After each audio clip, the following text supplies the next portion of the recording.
Morning. So I'm gonna be making a little bit of a salsa today, and I wish I could use my own aromas, but they kind of look like this. So I'm gonna get a poblano or two off of my plant to add to the aromas that I bought at the store, and then I'm going to record Ed, who is rigging up a little handle on the lawnmower so that he can push it around without it falling over.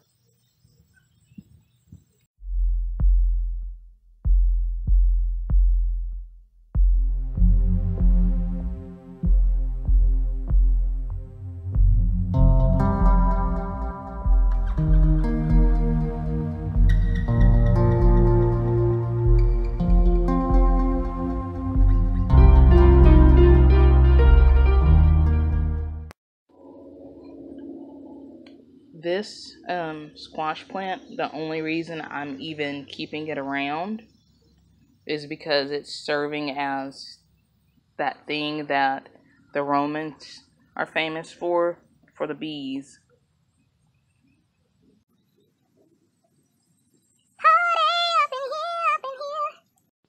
I mean, it's covered in powdery mildew. Just about all the leaves have it. It looks like somebody just came by and sprayed it with some kind of white powder. And I've just been kind of clipping some of the leaves off or whatever. I'm not keeping it alive for anything. This one has produced absolutely squat for us. But the bees seem to like it, so you know what they say. Now, this other one over here, which is the same variety of squash hybrid, it's got one that's growing straight up. It's gonna be a big one if I can keep the bugs away from it. And it's got a couple others on it. And no bees, which is odd. You know, the bees haven't been over here at all. They've all been on this one. See that one in there now? My jalapenos are growing, but they're not big enough for me to make salsa with.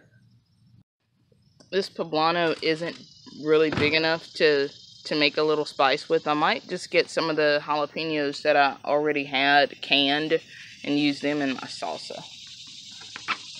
There's a bunch of little poblano babies on here. I'm gonna get another round. Look at all those. Look. It's going to save some of the cages. Those beans aren't going to be able to produce before it gets cold outside, so they're going to have to go. And the other ones are just too diseased to stick around. So we're just going to scrub out those pots and reuse them eventually.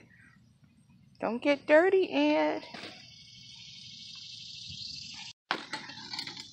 And look at this one. This is the top that broke off and got replanted, and it's doing tremendously well.